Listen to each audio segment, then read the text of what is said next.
तर hello dear parent, तर आज आपण पाहणार आहोत लहान बाळांसाठी हेल्दी अशी रेसिपी, जे तुमच्या बाळांचं भूक, वजन आणि झोपेसाठी पण खूप फायदेशीर ठरणार आहे.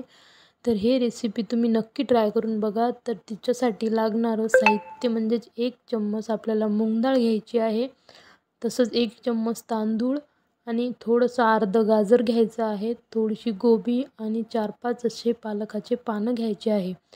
तर ते आपल्याला स्वच्छ असं धुवून घ्यायचं आहे, जेणेकरून तिच्या मागं जेवढे काही बॅक्टेरिया वगैरे, धूळ वगैरे लागलेली असतील तर ते सगळी निघून जाईल.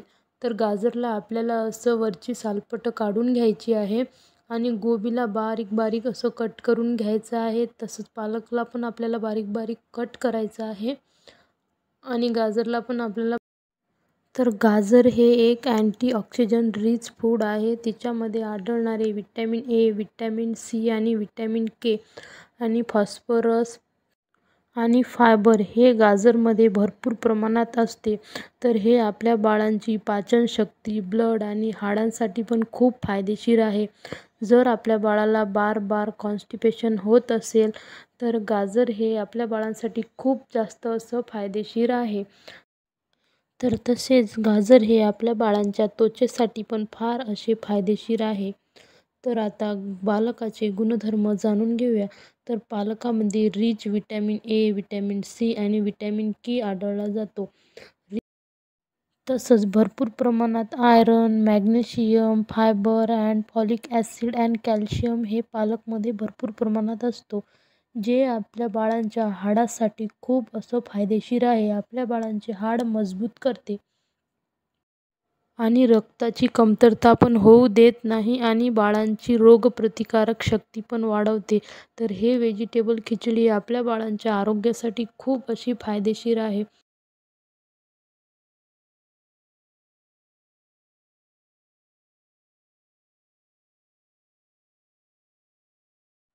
तर इथे मी सर्व असं कट करून घेतलेलं आहे. तर मी इथे गॅस ऑन करून तिच्यावरती कुकर गरम व्हायला ठेवून देते आणि आपल्याला तिच्यासाठी थोडंसं असं तूप घ्यायचं आहे आणि थोडंसं कांदा बारीक बारीक कट करून आपल्याला भाजून घ्यायचा आहे. तर मी इथे कुकर असं ठेवलेलं आहे आणि थोडंसं कांदा पण टाकून दिलेला आहे.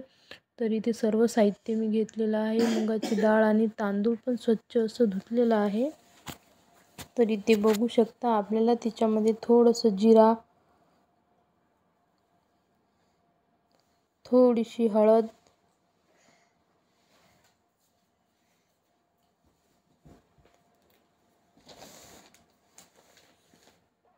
थोडंसं असं मीठ घ्यायचं आहे. तर यांना असं छान असं भाजून घ्यायचं आहे. नंतर आपल्याला तिच्यामध्ये गाजर आणि गोबी टाकून द्यायची आहे.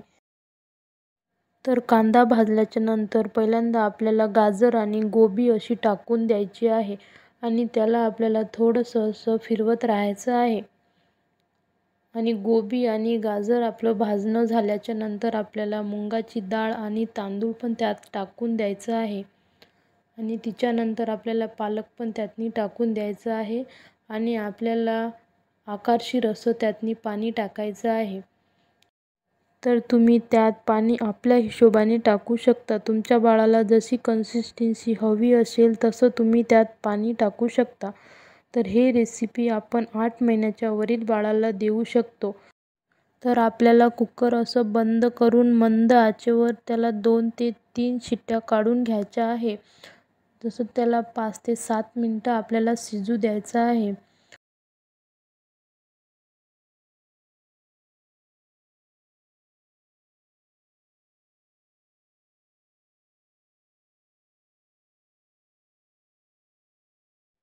तर इथे तुम्ही बघू शकता आपली खिचडी अशी बनवून तयार झालेली आहे. तर जर तुमच्याकडे असं मॅशर असेल तर तशा मॅशरनी तुम्ही त्याला बारीक करून घ्या. जर असं मॅशर नसेल तर तुम्ही काटेरी चम्मच पण वापरू शकता.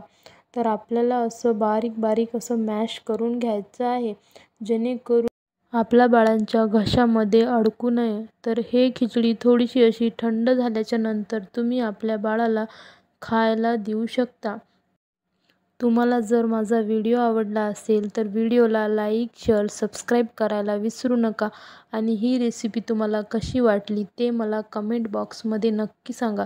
मी अशी छान छान रेसिपी तुमच्या बाळासाठी नेहमीच आणणार आहे.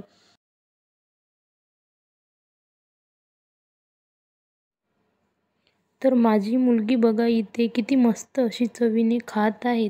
ते खूप जास्त अशी एन्जॉय करून खात असते. तिला फार आवडते. तर आजच्यासाठी फक्त एवढंच. भेटूया पुढच्या व्हिडिओमध्ये.